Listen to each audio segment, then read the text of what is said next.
சக்கமால்புரத்தை சேர்ந்த திரு சேகர் ஜோசப் என்பவர் உடல்நலக்குறைவால் காலமானார். அவரது பூத உடலை அவர் சொந்த ஊரான முனஞ்சிப்பட்டி அடுத்து அர்மனேரி கொண்டு செல்வதற்கு தமிழக வெற்றி கழகம் தூத்துக்குடி மேற்கு மாவட்டம் அன்னை விஜி சரவணன் அவர்களிடம் உதவி கேட்டிருந்தனர். அவர்களுக்கு உதவி புரியும் நோக்கத்தில் தமிழக வெற்றி கழகம் சார்பில் அவரது பூத உடலை சொந்த ஊருக்கு கொண்டு செல்ல ரூபாய் 9,000 மற்றும் ஆம்புலன்ஸ் வசதி செய்து கொடுக்கப்பட்டது. தமிழக வெற்றி கழகம் ஏழை எளிய மக்களுக்கு என்றைக்கும் துணை நிற்கும்.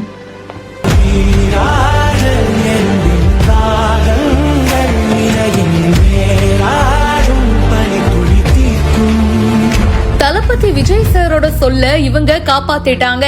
எப்படிப்பட்ட நல்ல விஷயம் பண்ணிருக்காங்க பாருங்க.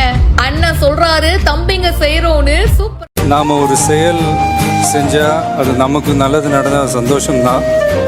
ஆனால் அதே செயல் நம்மளை சுற்றி இருக்கிறவங்களுக்கும் நல்லது நடந்தால் அதான் சரியானதும் கூட.